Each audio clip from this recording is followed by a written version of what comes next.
할렐루야. 찬양 들으면서 제가 그런 생각을 했습니다. 오늘 일부 예배 때 설교를 해보니까 뭐 축복 받으세요, 뭐 좋은 일이 있을 겁니다, 이런 이야기를 드리면은 아멘 소리도 크고 기뻐하는데, 오늘 이 회개하라는 이야기를 자꾸 하니까 분위기가 조금 그렇더라고요. 근데 오늘 할렐루야 찬양대 찬양이 그나마 시작을 하면서 여러분들을 좀 기쁘게 한 것 같아서 제가 오늘 마음껏 회개하라고 외쳐도 될 것 같습니다. 아멘. 그거 보세요. 이제 회개 얘기 나오니까 벌써 표정 굳어지면서 아멘 안 할 준비를 딱 하고 계시는. 자, 우리 옆에 계신 분들 또 한 주간 잘 지내셨는지 한번 보시면서 이렇게 인사하겠습니다. 패배를 승리로 바꿉시다.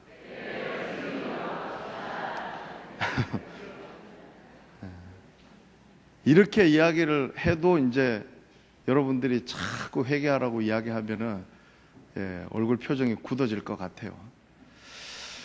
우리 인생 살다 보면은 누구에게나 다 실패나 패배가 찾아옵니다. 그런데 같이 함께 오는 게 있는데 그게 이제 실망이죠. 실망. 좀 일이 잘 안 되고 자꾸 실패가 거듭되면 우리가 실망할 수밖에 없는 거예요. 그런데 버나드 쇼가 이야기하기를 우리 인간에게는 우리 인생에 크게 두 가지 실망이 있는데, 하나는 실패할 때 찾아오는, 패배할 때 찾아오는 실망이고, 다른 하나는 승리하거나 성공할 때 찾아오는 실망이라고 합니다. 그런데 참으로 무서운 것은 승리할 때 찾아오는 실망입니다. 왜냐하면은 사람이 잘 되면은 별로 하나님을 구하지 않기 때문에 그렇습니다. 우리가 이 여호수아서 말씀을 살펴보는 가운데에 지난주에 여호수아와 이스라엘 백성들이 아이성 전투에서 패배했습니다. 실망이 찾아왔던 거죠. 그런데 그 실망을 어떻게 극복하고 딛고 일어설 수 있었는가? 여호수아가 하나님 앞에 기도할 때 하나님께서 답을 가르쳐 주셨다는 겁니다. 여러분 믿으실 수 있기를 바랍니다. 여러분, 성도가 세상을 살아가면서 실패와 패배를 통해서 실망이 찾아올 때에는요, 다른 데 눈 돌리면 안 됩니다. 하나님께 답을 구해야 될 줄로 믿습니다. 그러면 하나님께서 원인도 가르쳐 주시고 해결책도 가르쳐 주십니다.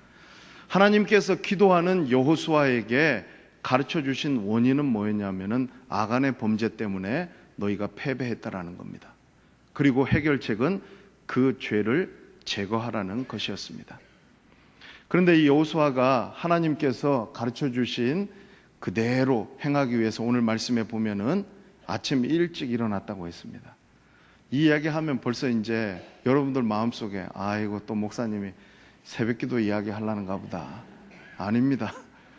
제가 여러분 그 정도 수준밖에 되지 않는다고 생각하시면 안 됩니다. 저를 너무 과소평가하시면 안 돼요. 물론 우리가 새벽에 일찍 일어나서 하나님의 뜻을 구하고 하나님이 주시는 비전을 볼 수 있어야 됩니다. 그런데 오늘 여기서 여호수아가 아침 일찍 일어난 것은요, 이 하나님께서 말씀해 주신 일을 빨리 행하기 위해서 그렇게 했다라는 거죠. 미룰 수 없다라는 거예요. 우리가 많은 경우에 생각은 하는데 실행으로 옮기는 게 참 어렵다는 것을 알고 있어요. 개구리, 이런 이야기가 있는데 개구리 5마리가 통나무 위에 탁 앉아가지고, 자 우리 서로 하나 둘 셋 하면은 뛰어내리는 거다. 그리고 하나 둘 셋 했는데 그 통나무 위에 개구리가 몇 마리 남아 있었을까요? 5마리라고 이야기한 분은 일부 예배 참석한 모범생이 저렇게 이제 들었기 때문에 대답을 하는 겁니다. 여러분, 여러분도 곤란하게 하기 위해서 말씀드린 건 아니고 5마리가 그대로 남아 있더라는 거죠. 왜냐하면은 말은 뛰어내리자고 했는데 아무도 실행을 안 한 거예요. 근데 여러분, 우리도 살다 보면 그렇더라고요. 분명히 그때는 내가 회개할 줄 알았어요.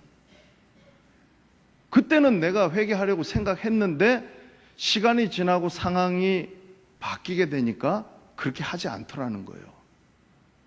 그래서 여러분 정말 하나님 앞에 귀한 성도는요, 미루지 말고 즉시 회개하는 저와 여러분들 되시기를 주의 이름으로 축원합니다. 여러분, 요단강이 갈라지고 여리고성이 무너지는 것만 중요한 게 아니라 하나님 앞에 우리가 죄가 있으면 회개하는 것도 그에 못지않게 중요하다는 것을 알아야 돼요. 왜냐하면은 죄는 하나님과 우리의 관계를 깨뜨리고 하나님과 우리 사이에 죄가 있으면 기도도 막히고 축복이 우리에게 오는 것도 중단될 수밖에 없기 때문에 그렇습니다. 그래서 저와 여러분이 하나님 앞에 승리하는 삶, 축복받는 삶을 살려고 한다면은 이 하나님과 우리 사이에 있는 죄를 우리가 제거해야 된다는 거예요. 그런데 여러분, 그 죄가 어디에 있냐는 거죠. 여러분, 제가 한번 묻겠습니다. 우리 죄가 어디 있습니까, 여러분? 멀리 있다고 생각하는 분들이 있을 거예요. 나는 죄하고 별 상관없다고 그렇게 생각하시는 분들이 있을 거예요. 그런데 우리가 읽지는 않았지만은 지난주에 말씀 12절, 13절 말씀에 보면은 여호와 하나님께서 죄가 너희 가운데, 너희 중에 있다고 말씀하셨어요. 여러분, 이거를 꼭 기억하셨으면 좋겠습니다. 멀리 있는 게 아니에요. 등잔 밑이 어둡다라는 거예요. 이 너희 가운데, 너희 중에 있다는 이 말씀은 크게 두 가지 측면에서 생각해 볼 수 있는데, 하나는 바로 이스라엘 공동체 안에, 여러분 우리 신앙 공동체 안에 있다는 말씀이죠. 그리고 또 하나는 뭐냐면은 우리 마음속에 있다는 거예요.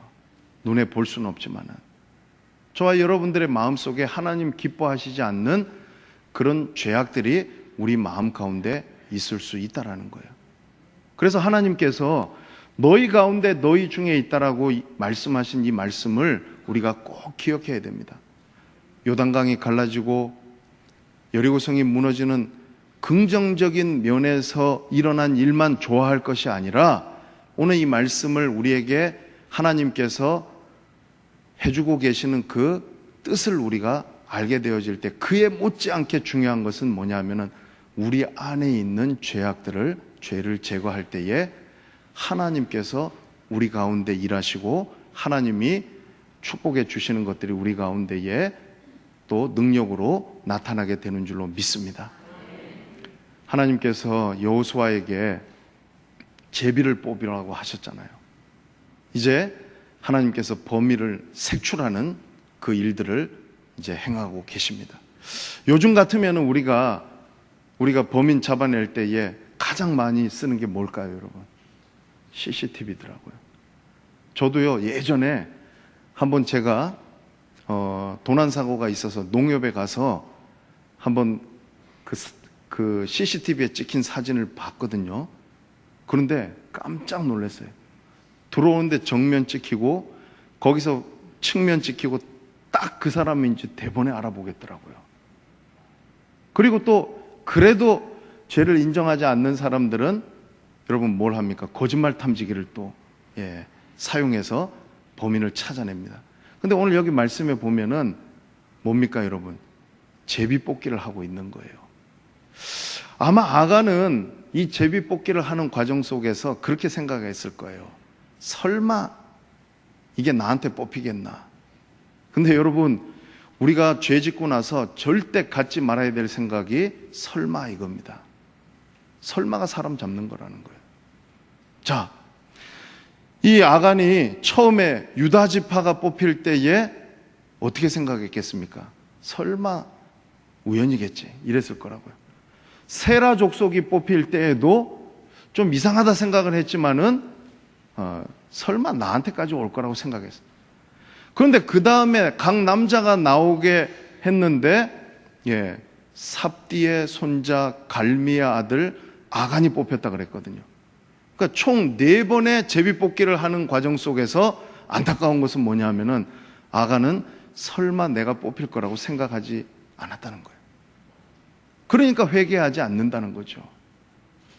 여러분, 저와 여러분이 이런 마음을 가지고 살아가면은요, 우리는 하나님 앞에 절대로 회개하지 않습니다. 여러분, 회개하고 후회하고는 완전히 다른 거예요. 우리는 후회하는 인생을 껄껄껄 인생이라고 이야기를 하는 거예요. 해놓고 나서 나중에 뭐라고 생각하냐면, 내가 그 말 하지 말걸, 내가 그 행동하지 말걸, 내가 그렇게 죄짓지 말걸. 그런데 문제는 뭐냐면은 이렇게 후회는 하면서도 회개는 하지 않더라는 거예요. 근데 회개하지 않는 인생의 특징을 보면은요, 그 끝을 보면 알겠더라고요. 마지막까지 악수를 두는 거예요. 가룟 유다 있지 않습니까? 예수님 팔고 나서 나 이거 안 하겠다고 후회한 거예요. 왜? 나중에 목매서 죽어버리잖아요. 그런데 여러분, 히브리서 12장에 보면은 히브리서 기자가 이 회개하지 않고 후회하는 인생의 예를 하나 이야기해주고 있는데 그 사람 누구냐면 에서더라고요. 여러분, 에서가 누굽니까? 팥죽 한 그릇에 장자의 명분을 팔았지 않습니까? 그런데 자기가 그렇게 우습게 여기면서 팔았던 그 일에 대해서 분노하니까 자기 동생을 죽이려고 했어요. 그래서 히브리서 12장 말씀에 보면은 히브리서 기자가 이 에서의 인생에 대해서 이렇게 표현을 하고 있더라고요.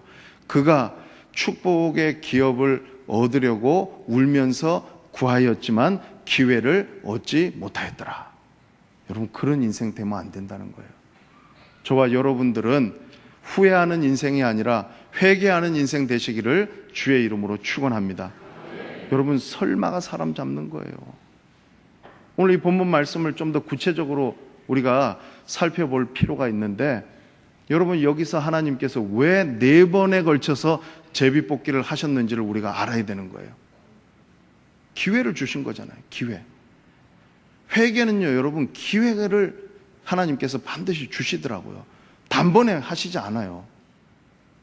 여담이긴 한데 제가 이제 지난 주간에 장례도 있었고 병원 신방을 많이 갔는데 그 중에 우리 장로님 중에 한 분 모친, 아직까지 예수님 영접하지 않으셨다고 해서 제가 그 중환자실에 면회 시간이 정해져 있다고 해서 찾아갔거든요.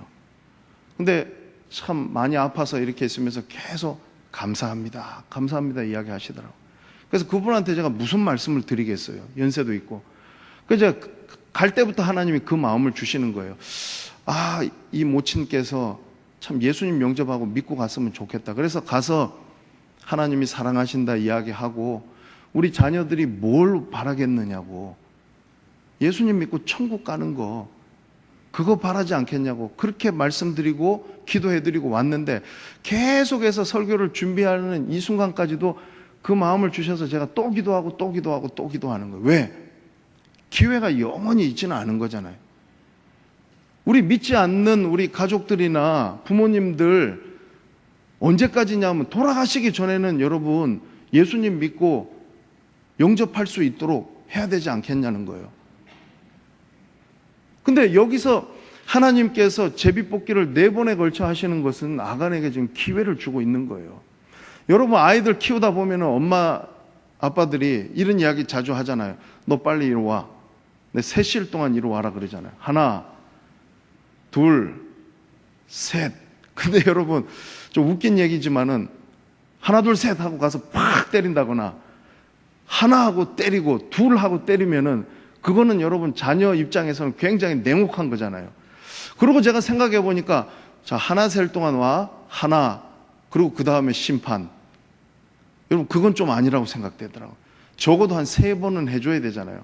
하나, 둘, 셋. 근데 여러분, 하나님이 우리한테 그렇게 말씀하실 수 있다는 거예요. 우리가 죄 지을 때 하나님께서 하나 세고 바로 우리를 심판하시면은 우리 어떻게 되겠습니까? 근데 하나님이 저와 여러분에게 만약에 자, 너 회개해라.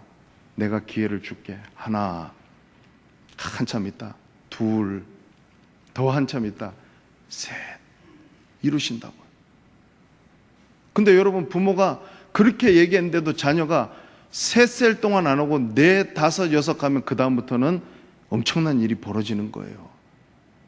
우리 하나님 아버지가 아간에게 지금 회개할 기회를 주고 있듯이 저와 여러분들에게도 회개하라고 내가 하나, 둘, 셋 하고 이렇게 세실 때 우리가 어떻게 해야 되겠습니까? 돌아가야 되는 거예요. 근데 여러분, 우리 하나님은 정확하신 분이세요. 제가 그 증거를 말씀을 드려볼게요. 제비 뽑기를 할 때에 처음에 이스라엘에 12지파가 있는데 유다 지파가 뽑혔단 말이에요. 그럼 확률적으로 12분의 1입니다. 그러면 여기까지는 우연일 수 있어요. 그것도 어렵지만은. 자, 그런데 유다가 5명의 아들을 낳았는데 세 족속을 이뤘는데 그 중에 하나가 세라 족속이에요. 그러면 또 3분의 1이 되는 거예요. 그러면 경우의 수가 더 많아지는 거예요. 그런데 여기까지도 이게 참 어려운데 그 다음부터는 더 어려운 거잖아요. 예, 삽디의 손자 갈미의 아들 아간이란 말이에요. 이스라엘의 장정만 60만이라고 했는데 저하고 여러분에게 뽑아보라고 하면은 우리가 무슨 수로 뽑겠냐는 거예요. 그런데 하나님은 정확히 뽑으셨다는 거예요.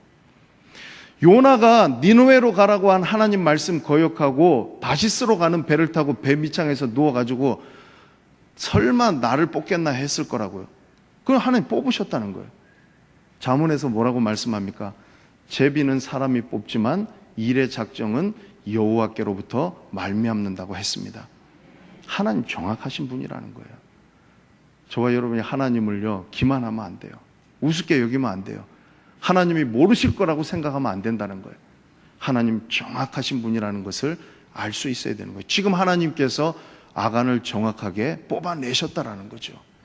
그래서 저와 여러분이 이렇게 되기 전에 후회만 하는 것이 아니라 하나님 앞에 진정으로 회개할 수 있는 저와 여러분들 되시기를 주의 이름으로 축원합니다. 예, 그래도 제가 원하는 아멘 소리만큼 안 나오네요. 자꾸 회개하라 그러니까 여러분 싫죠? 자, 그런데 여러분, 여호수아가 하나님께서 아간을 이렇게 범인을 색출해내는 과정 속에서 참 귀하게 했던 일이 하나 있더라고요. 그 말씀이 오늘 본문 19절 말씀에 나오고 있습니다. 우리 19절 말씀 같이 한번 읽어보겠습니다. 19절입니다. 시작.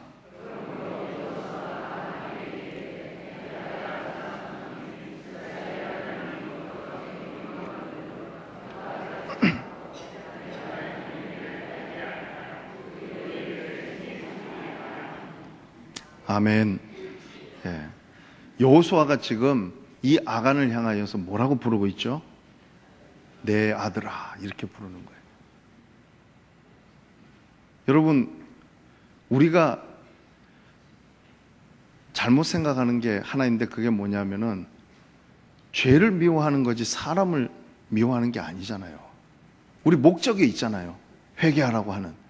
그 사람 회복시키는 게 목적이고 그 영혼을 살리는 게 목적이라는 거죠.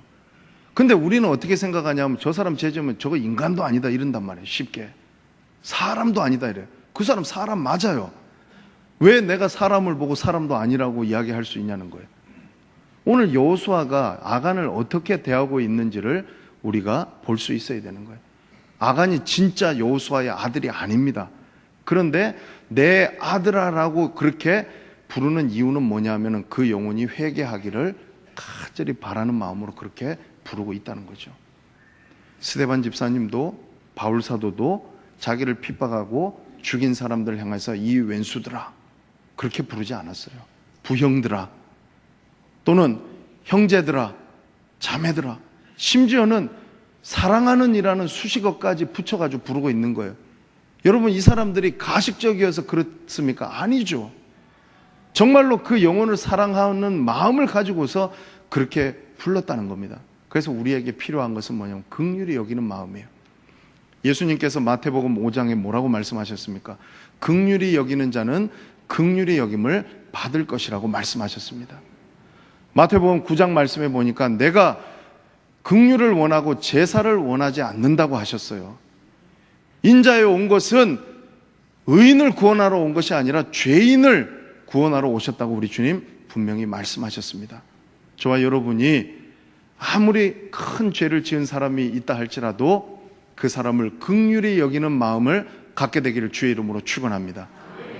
인도에서 어떤 노인이 시냇가에 갔는데 그 시냇물에 전갈 한 마리가 떠내려가고 있었어요. 그대로 두면 죽을 수밖에 없는 거예요. 그래서 이 노인이 그 전갈을 살리기 위하여서 손을 내미니까 이 정갈은 아는지 모르는지 이 노인을 향하여서 꼬리를 치켜들면서 씩씩거리면서 쏘려고 달려드는 거예요. 그런데 이 노인은 계속해서 그 전갈을 살리기 위하여서 노력을 하고 있었어요. 그래서 그 옆에 있던 어떤 사람이 하도 보다 못해가지고 그 노인에게 말합니다. 어르신, 저 전갈이 은혜도 모르고 어르신을 저렇게 죽이기 위해서 쏘려고 하는데 왜 구해주십니까? 그랬더니 그 노인이 이렇게 대답합니다. 저 전갈이 쏘는 것이 본능이라고 한다면 내가 이 전갈을 긍휼히 여기고 구해주려고 하는 것이 어찌 내 본능이 아니겠소?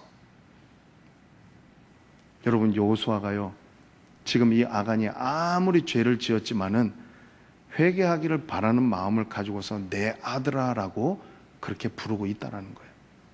근데 그게 끝이 아니라 그 아간에게 청하노니라고 말하고 있습니다. 청한다는 게 뭡니까, 여러분? 윽박 지르는 게 아니잖아요. 우리는 생각할 때에 막 윽박 지르고 강하게 얘기하면은 당신 죄인이에요,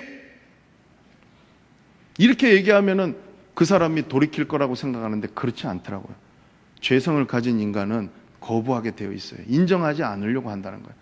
그런데 여호수아가 아간에게 내가 청한다는 거예요. 간곡하게 지금 부탁을 하고 있는 거예요. 여러분, 저와 여러분이 그 영혼을 살리기 위해서 때로는 정말로 우리가 알면서도 속아 넘어가지고 그 영혼을 사랑하는 마음으로 이렇게 대하면은요, 누가 그 사람 마음을 움직이시냐 하면 내가 움직이는 게 아니에요. 성령께서 감동 감화하실 줄로 믿습니다. 여러분, 제가 목회를 하면서 제 자신을 다 이렇게 생각해 보면은 저는 그런 사람이 아니에요. 사랑이 많고 성품이 좋고 인내가 많고 그런 사람이 아니에요. 저도 사람이에요. 속삭이는 일 하면은 미워요. 그런데 목회를 하면서 하나님이 자꾸 주시는 마음은 뭐냐 하면은 그렇게 하지 말라는 거예요. 한 번 더 설득하고 그 영혼을 위해서 기도하고 정말로 그를 사랑으로 품으라고 주님이 말씀하시는데 제가 어찌 그 주님의 말씀을 거역할 수 있겠습니까? 근데 여러분, 중요한 것은 뭐냐면은 제가 그렇게 한다고 해서 성도들인 여러분이 저를 우습게 알고 머리 꼭대기에 올라오려고 하면 안 된다는 거예요. 그거는 여러분 아니지 않습니까? 여러분들도 동일하게 저를 바라볼 때에 제가 하나님께서 주시는 마음을 가졌던 것처럼 그런 마음을 가지고 담임 목사를 대하셔야 된다는 거예요. 우리가 서로 다 인품이 좋고 영성이 뛰어나고 그런 사람들이 아니기 때문에 그런 거예요.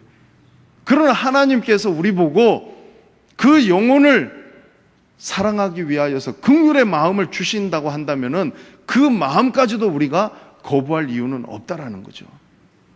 그런 마음을 갖고 하나님 앞에 살아가시기를 주의 이름으로 축원합니다.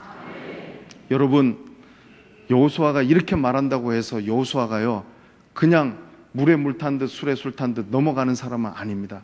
그 증거가 있어요. 아간에게 정확하게 말하고 있는데 그게 뭐냐면 모든 죄는 다 하나님께 짓는 것이라고 이야기하고 있다는 거예요. 저를 한번 따라서 하겠습니다. 모든 죄는 다 하나님께 짓는 것이다. 여러분, 그래서 여기 여호수아가 아간에게 뭐라고 얘기하냐 하면은 너는 여기 말씀의 19절에 뭐라고 얘기합니까?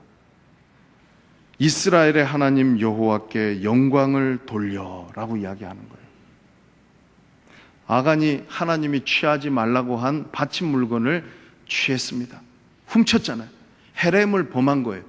그러면 그 결과가 뭐냐면 하나님 영광이 가려진 거예요. 거룩이 손상된 거란 말이에요. 그러니까 이게 하나님께 지은 죄라는 거예요.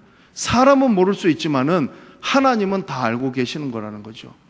저와 여러분이 내가 죄 짓지 않겠다 굳은 결심을 하고 살아보세요. 한 번, 두 번은 죄 안 지을 수 있어요. 그런데 여러분, 우리가 죽을 때까지 그렇게 죄 안 짓고 살아가는 사람은 없습니다. 그러면 이걸 어떻게 해야 되느냐? 첫 번째로는 하나님 두려워하는 마음이 있을 때에 이 죄가 사람에게 짓는 것이지만은 궁극적으로는 하나님께 짓는 것이라는 것을 아는 사람은 죄 짓는 일에 담대해지지 않더라고요. 두 번째는 뭐냐 하면은 하나님 사랑하는 마음이 있어야 된다는 거예요. 율법적으로 죄 안 짓겠다고 살아가는 사람 죄 안 지을 수 없어요. 바울 사도가 오호라 나는 공고한 사람이로다 그랬잖아요. 죄인 중에 괴수라는 거예요. 그런데 그래도 우리가 살아가면서 내가 하나님 사랑하는 마음이 있는 사람은요, 그 하나님께서 주시는 그 마음 때문에 죄를 미워하게 되더라고요. 그래서 우리가 죄 짓지 않게 되는 거라는 거죠. 표정 피세요. 지금 자꾸 죄 이야기하고 회개 얘기하니까 지금 여러분들 가운데 안 받아들이려고 하는 그런 분들이 있는데, 그런 말이 아니에요. 제가 드리는 말씀이. 저도 그렇고 여러분들도 그렇고, 이 죄가, 모든 죄는 다 하나님 앞에 짓는 것이라는 것을 알아야 돼요. 아간의 범죄가 그냥 단순히 도적질한 문제가 아니라 여호수아가 말하지 않습니까? 이스라엘의 하나님 앞에 영광을 돌리라는 거예요. 너 하나님의 영광을 가려서 그 영광이 떠나 있으면 그것을 다시 원상복귀 시키라. 지금 그 말을 하고 있는 거예요. 자, 두 번째는 뭐냐 하면은 자복하라고 이야기하고 있는 거예요. 자복하라. 영어 성경에 보니까 give praise to him 이렇게 돼 있더라고요. 영어 써서 죄송한데 한글로 말하면은 그에게 찬양을 돌려드리라는 말이에요. 여러분, 자복한다는 말은 뭡니까? 우리가 회개한다는 것을 여러분 쉽게 생각하면 안 되는 거예요. 여러분, 나는 회개했다고 생각하지만 진심으로 하나님 앞에 토해내지 않는 것은 진정으로 회개하지 않은 거라는 거예요. 그래서 여러분, 회개가 어려운 거예요. 여기서 자복하라는 말은 여러분 정말로 이 창자에서부터 막 뭔가 내 안에 있는 이것을 밖으로 끄집어내서 내 던지라는 그 원어적인 의미가 있는 거예요. 그게 여러분 하나님 앞에 진정으로 자복하고 회개하는 거라는 거죠. 그러니까 이 모든 죄가 먼저 하나님과 관계가 있다는 것을 알고 난 다음에 여호수아가 이야기한 게 뭐냐면은 너에게 지은 그 죄를 하나도 숨김없이 나와 우리에게 말하라는 거예요. 첫 번째는 하나님이에요. 그 다음에 사람한테 이야기할 수 있어야 된다는 거예요. 근데 우리는 어떻게 생각합니까? 하나님보다도 먼저 사람을 의식하기 때문에 우리는 죄 지을 수밖에 없고 그 죄를 회개하지 않는다라는 겁니다. 하나님 두려워하실 수 있기를 바랍니다. 이 죄가 다 하나님과 관련이 있다는 것을 우리가 명심해야 되는 거예요. 그러니까 여러분, 이렇게 사랑하는 긍휼의 마음을 가지고 청하고 이 죄가 하나님과 연관이 있다는 것을 꼭 집어서 이야기해 줬더니 아간이 어떻게 합니까? 인정할 수밖에 없다라는 거예요. 자, 여러분 20절 말씀입니다. 같이 한번 읽어보겠습니다. 시작.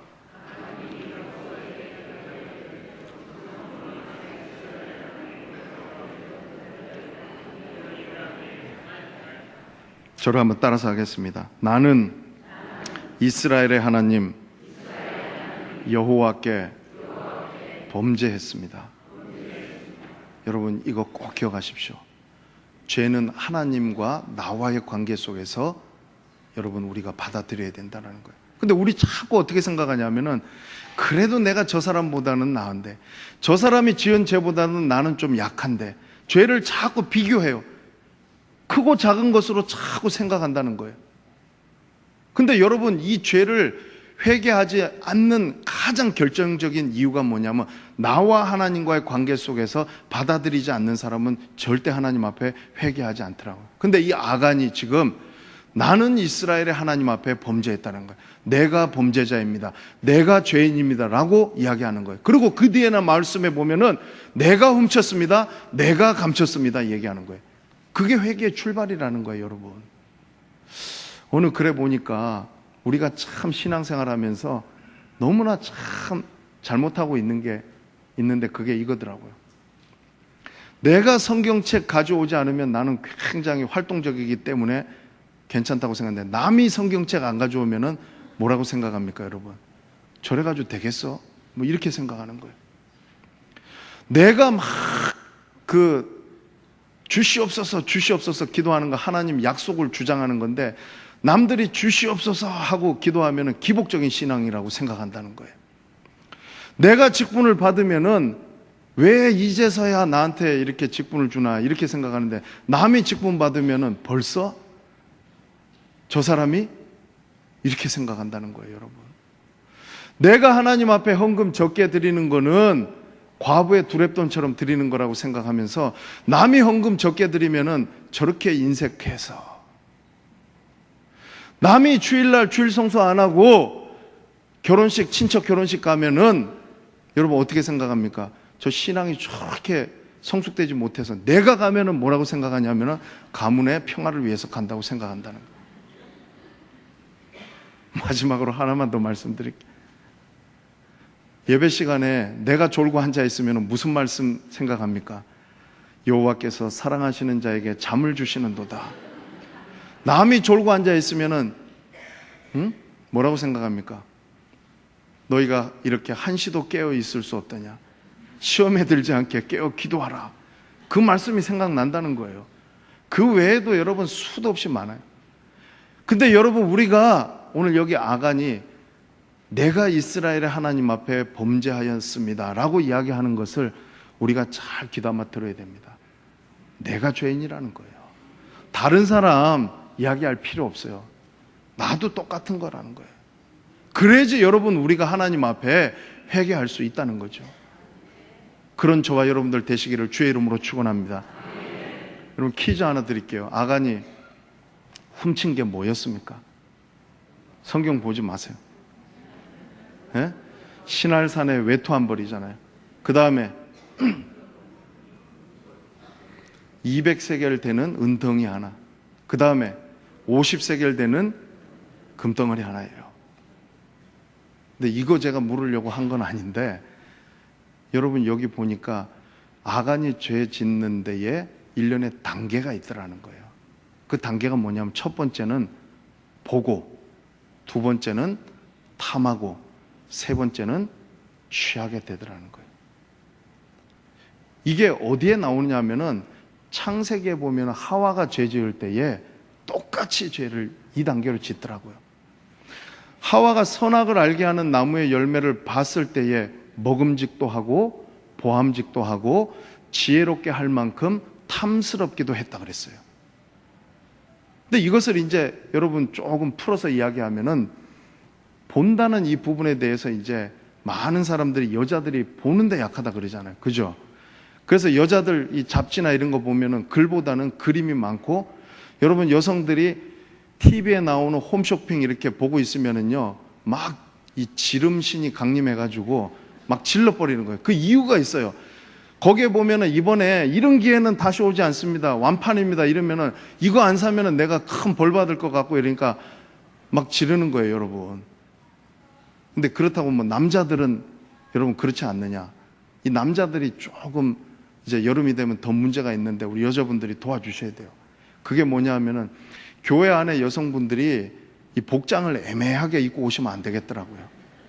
남자들이 시험 들어요. 그래 어떤 분들은 이 눈을 어디에다 둬야 될지 여러분 우리 남자들을 도와주시기 바랍니다.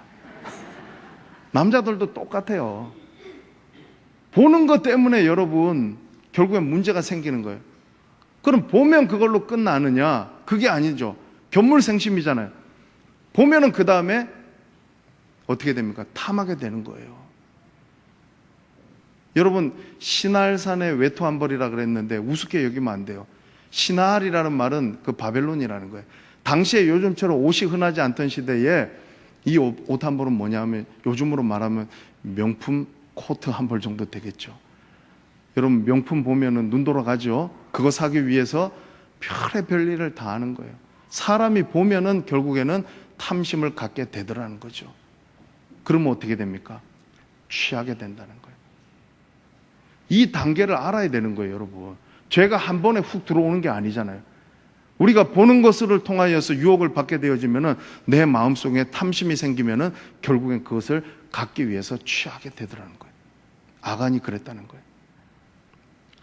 여러분 요한일서 2장 15절 16절 말씀에 보니까 세상이나 세상에 있는 것들을 사랑하지 말라 그랬잖아요. 안목의 정욕과 육신의 정욕과 안목의 정욕과 이생의 자랑이라 그랬어요. 그러면 이 말은 뭐냐면은 아간은 세상을 사랑한 거예요. 저와 여러분들도 죄 짓는 것이 이런 단계를 통해서 우리에게 찾아온다는 것을 꼭 기억해야 됩니다. 그런데 아간은 하나 더 했던 게 있어요. 보너스 하나가 뭐냐면 감추었다는 거죠. 그거를 사람 눈에 안 보이면 안 들키면 괜찮을 줄 알고 빨리 가서 장막 밑에다 땅 파고 그 밑에다 감춰 놨다는 거예요. 그러고 생각했겠죠. 야, 이제 아무도 안 보니까 괜찮겠다. 그러니까 끝까지 버틴 거예요. 근데 여러분, 우리가 죄 짓고 나서 감추려고 하면 안 돼요. 하나님 앞에는 드러나지 않는 것이 없기 때문에 그런 거예요. 사람의 눈은 속일 수 있을지 몰라도 하나님 앞에 우리가 속일 수 없다는 거죠. 그래서 여러분, 이 아간이 감추었다고 이렇게 이야기를 했는데, 이 감춘다는 것은 아간이 지금 회개하려고 생각하지 않고 끝까지 버티는 하나의 어떤 이유가 되었다는 겁니다. 저와 여러분이 꼭 기억해야 될 것은 하나님 앞에 감추려고 하면 안 돼요. 다윗이 우리아의 아내 바세바를 범하는 간음죄를 지었습니다. 근데 그때 차라리 감추지 않고 하나님 앞에 인정했다라면 살인죄는 지지 않았을 거라고요. 그런데 그걸 감추려다 보니까 살인죄까지 더 추가가 되더라는 거예요. 거짓말을 했는데 내가 솔직히 거짓말 했습니다. 내가 도적질을 했는데 내가 도적질을 했습니다. 그러면 거기서 중단되는 거예요. 그런데 이게 걷잡을 수 없이 계속 나가는 이유는 뭐냐면은 감추려고 하는 마음이 우리 안에 있다 보니까 그걸 감추기 위해서 다른 거짓말을 하고 그걸 감추기 위해서 다른 행동들을 하려다 보니까 점점 눈덩이처럼 불어나더라는 거예요. 거기서 딱 중단할 수 있는 것이 뭐냐면 감추지 않아야 된다는 거예요. 하나님 앞에 다 오픈하고 드러내시는 저와 여러분들 되시기를 주의 이름으로 축원합니다. 그래서 여러분, 이제 말씀의 결론 부분으로 가겠습니다. 다 드러났습니다. 감출 수 없었다는 거예요. 가서 확인까지 했습니다. 사람을 보내서 확인해 보니까 과연 거기 훔친 것들이 있었다는 거예요. 그런데 여러분, 그 훔친 물건과 모든 가족들을 다 이끌고 여호수아가 어디로 갔습니까? 아골 골짜기로 갔다는 거예요. 그 아골 골짜기로 가서 이 여호수아가 아간에게 뭐라고 말하냐면 네가 우리를 괴롭게 했다는 거예요. 아간이라는 이름의 뜻은 히브리 동사 아카르라는 말에서 파생된 말입니다. 아간은 괴롭게 하는 자라는 거예요. 아카르는 괴롭게 하다는 말이잖아요. 여러분, 아간이 죄를 지음으로 말미암아서 무고한 36명의 사람이 죽을 수밖에 없었다는 거예요. 죄가 그래서 무서운 거예요, 여러분. 죄 짓는 분들이 이렇게 생각할 수 있어요. 내가 나 혼자 죄 짓는데 왜요? 그게 아니더라고요. 나 편하자고 내 가족 고생시키고, 나 편하자고 우리 교회 공동체를 위험에 빠뜨리고, 나 편하자고 하나님을 괴롭게 해서는 안 된다라는 거예요. 여러분, 지금 중요한 대목에 와 있습니다. 우리가 기도하지 않으면은요, 내 육신은 편해요. 그런데 내 영은 괴로워야지. 그게 정상이에요. 내가 기도하지 않고 말씀대로 순종하지 않는데 내가 자꾸 편하다 하는 건 뭐냐면은 우리 신체 어느 부분이 아픔이 오면 신호가 오는데 그걸 자꾸 거부하고 거기에 맞춰서 살면 어떻게 되냐면 거기에 적응이 돼버리는 거예요. 그래서 하나님은 아프지만은 그 죄를 제거해라고 하나님께서 말씀하시는 거예요. 오늘 여호수아가 아간에게 뭐라고 얘기하면 너는 우리를 괴롭게 하는 자라는 거예요. 하나님이 너를 괴롭게 할 것이라는 거죠. 그 말은 여러분, 하나님이 일방적으로 잔인하게 다 죽여버리고 저주의 하나님이 아니라는 거예요. 하나님은 공의대로 심판하시는 분이시라는 것을 이 말씀을 통해서 아간에게 분명하게 말씀해 주고 있다는 거예요. 저와 여러분들도 마찬가지입니다.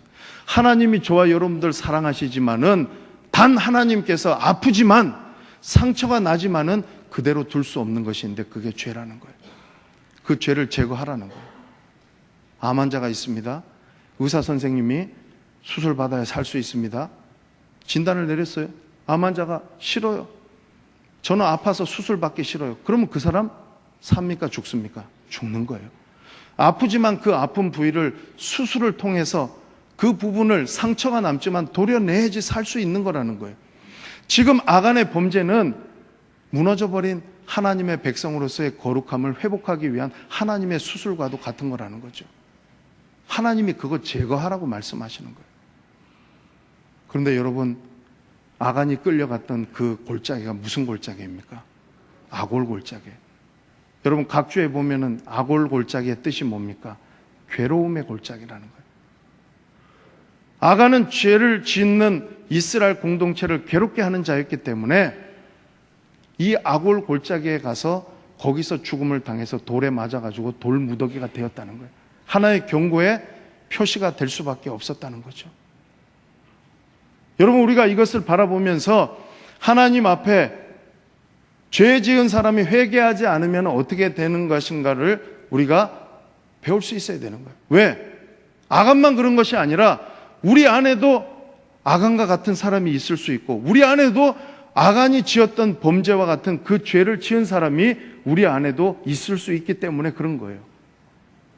그래서 아프지만 그 아골 골짜기에 아간이 가서, 이제는 전에는 백성을, 공동체를 괴롭게 하는 아간이지만 이제는 자신이 괴로움을 당하면서 그 괴로움의 골짜기에서 죽을 수밖에 없었다는 거예요. 그런데 여러분, 이것을 끝이라고 생각하지 마시고 하나님께서는 우리를 향하여서 어떻게 하시는가를 우리가 마지막으로 생각해 볼 수 있어야 됩니다. 호세아서 말씀해 보니까 그렇게 거역하고 말 안 듣는 이스라엘 백성을 향하여서 하나님께서 호세아 선지자를 통하여서 뭐라고 말씀하시냐 하면은 그 아골 골짜기를 내가 소망의 문으로 삼아 주겠다고 말씀하셨습니다. 우리 예수님은요, 우리 죄 때문에 아골 골짜기와도 같은 골고다 언덕에서 십자가를 지시고 거기서 죽임을 당하셨다라는 거예요. 아간은 자기가 괴로움을 준 것 때문에 괴로움을 당할 수밖에 없었는데, 하나님이 우리를 얼마나 사랑하셨는지 우리를 대신해서 자기 아들이 괴로움을 당하게 하시고 거기서 죽게 하심으로 이제 우리에게는 소망의 문을 열어주신 줄로 믿습니다. 그 하나님을 우리가 의지해야지만이 패배를 딛고 패배를 승리로 바꿀 수가 있다는 거예요.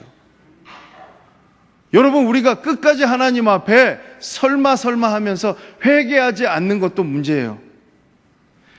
하나님이 어디에 회개하면은 용서 안 해주겠다고 말씀하셨냐는 거예요. 근데 우리는 어떻게 살아가느냐 하면은 하나님을 너무나 오해하고 있다는 거예요. 하나님이 내가 죄 지었기 때문에 나에게 괴로움을 줄 것이라고 그렇게 생각하기 때문에 안일하게 생각하고 끝까지 버티고 후회하는 삶을 살면서 회개하지 않는 게 저와 여러분들의 모습이라는 거예요. 그러나 오늘 마지막으로 이 아골 골짜기에서 아간은 죽임을 당했지만 우리가 죽어야 될 그곳에서 예수 그리스도께서 우리 대신해서 십자가에서 죽어주심으로 말미암아서 우리에게는 하나님께서 소망의 문을 열어주셨기 때문에 저와 여러분들은 주님 앞에 회개함으로 나아가야 될 줄로 믿습니다.